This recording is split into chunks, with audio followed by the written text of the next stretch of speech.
നല്ല മഴയുള്ള ദിവസം നമുക്കും ഒരാഗ്രഹം കേട്ടോ, മധുരം കഴിക്കാനായിട്ട്. അപ്പോൾ നമ്മളിന്ന് കട്ടൻ ചായയും പരിപ്പുവടയും ഒന്നുമല്ല, നമ്മൾ നേരെ അടുക്കളയിലേക്ക് പോകുന്നു. അപ്പം നമ്മളിതാ ഒരു ചട്ടി വെച്ചിട്ടുണ്ട്, അതിനകത്തേക്ക് എണ്ണ ഒഴിച്ചിട്ടുണ്ട്.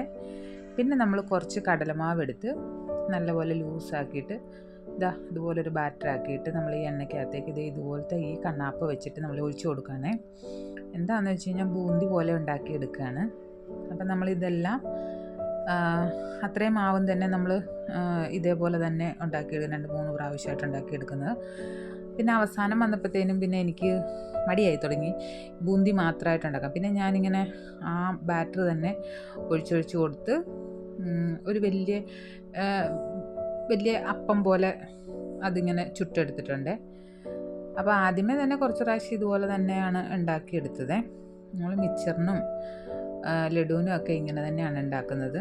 അപ്പോൾ ഞാൻ ഇന്നിവിടെ ലഡു കഴിക്കാനൊരു മോഹം ഇതുപോലെ ഞാൻ ഉണ്ടാക്കിയെടുത്തിട്ടുണ്ട്. അപ്പോൾ ഈ സംഭവമാണ് നമ്മളിത് ഒന്ന് മിക്സിഡ് ജാറെടുത്തിട്ട് അതിലേക്ക് നമ്മൾ അടിച്ചെടുക്കും കേട്ടോ. അപ്പോൾ ആദ്യമേ തന്നെ ഇതെല്ലാം ഇതേ പരുവത്തിൽ തന്നെ നമ്മൾ കുറേശ്ശെ വറുത്തെടുത്തിട്ടുണ്ടായിരുന്നു. അപ്പോൾ ഏകദേശം ഒരു 10-13 ലഡു ഉണ്ടാക്കാനുള്ള ബാറ്റർ ഉണ്ടായിരുന്നു കേട്ടോ. അപ്പം ഇത് മാത്രം നമ്മൾ ഈ വലിയ അട പോലെ ഉണ്ടാക്കിയിരിക്കുന്ന സംഭവം മാത്രം നമ്മൾ മിക്സിഡ് ജാറിലേക്കിട്ട് ഒന്ന് പൊടിച്ചെടുത്തതിന് ശേഷം നമ്മൾ അതിനകത്തേക്ക് നമ്മൾ 2-3 നല്ല സ്മെല്ല് കിട്ടാൻ വേണ്ടിയിട്ട് നമ്മൾ 2-3 ഏലക്കാപ്പൊടിയല്ല ഏലക്ക ഇട്ട് കൊടുത്തിട്ടുണ്ട്. പിന്നെ നമ്മളൊരു ചട്ടി വെച്ചിട്ടുണ്ട്, അതിനകത്തേക്ക് കുറച്ച് വെള്ളം ഒഴിച്ചിട്ട് ഒരു 3-4 ടീസ്പൂൺ പഞ്ചസാര ഇട്ട് അതിനകത്തേക്ക് നമ്മൾ ഇതുപോലെ സ്മെല്ല് കിട്ടാൻ വേണ്ടി ഒരു ഏലക്ക ഇടുന്നുണ്ട്. ആ ഏലക്ക ഇട്ടതും പിന്നെ കുറച്ച് നെയ്യും കൂടെ ഒഴിച്ചിട്ട് നമ്മളതൊന്ന് തിളപ്പിക്കുകയാണ് കേട്ടോ. ഭയങ്കരമായിട്ട് തിളച്ച് വരുമൊന്നും വേണ്ട. പിന്നെ നമ്മൾ ഈ പൊടിച്ചു വെച്ചിരിക്കുന്ന ഈ ബാറ്റർ നമ്മൾ അതിനകത്തേക്ക് ഇട്ട് കൊടുക്കുകയാണ്. അപ്പോൾ ഇതും ഇട്ട് കൊടുത്ത് പിന്നെ നമ്മളവിടെ പൊടിക്കാതെ മാറ്റി വെച്ചിരിക്കുന്ന ബൂന്തി പോലെ ഉണ്ടാക്കിയത് കൂടെ ഇട്ട് കൊടുത്തിട്ട് നന്നായിട്ട് യോജിപ്പിച്ച് നമ്മൾ കുറച്ച് നേരം ഇതൊന്ന് റെസ്റ്റ് ചെയ്യാനായിട്ട് വെക്കും കേട്ടോ.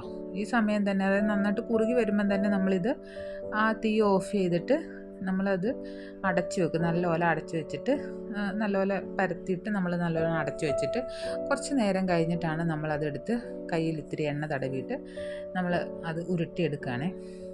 നമ്മുടെ കൈ എത്രയാണോ നമ്മുടെ കൈയുടെ വലുപ്പം അതനുസരിച്ച് നമുക്ക് ഉരുട്ടാൻ കേട്ടോ. എൻ്റെ കൈ ഇച്ചിരി വലുതായത് കാരണം ഇത്തിരി വലിയ ലഡു ആയിപ്പോയി, അതുകൊണ്ടാണ് 13 എണ്ണം കിട്ടിയത്. നിങ്ങളുടെ കൈയുടെ അളവനുസരിച്ചിട്ട് എങ്ങനെയാണെന്ന് വെച്ച് കഴിഞ്ഞാൽ ചെറിയ അളവിൽ ഉണ്ടാക്കണമെങ്കിൽ അങ്ങനെ ഉണ്ടാക്കാം കേട്ടോ. അപ്പോൾ ഇന്നത്തെ വീഡിയോ ഇത്രയേ ഉള്ളൂ. അപ്പോൾ നമ്മുടെ വീഡിയോ ഇഷ്ടപ്പെടുകയാണെങ്കിൽ ലൈക്ക് ചെയ്യാനും ഷെയർ ചെയ്യാനും അതുപോലെ തന്നെ ചാനൽ സബ്സ്ക്രൈബ് ചെയ്യാനും മറക്കരുത് കേട്ടോ.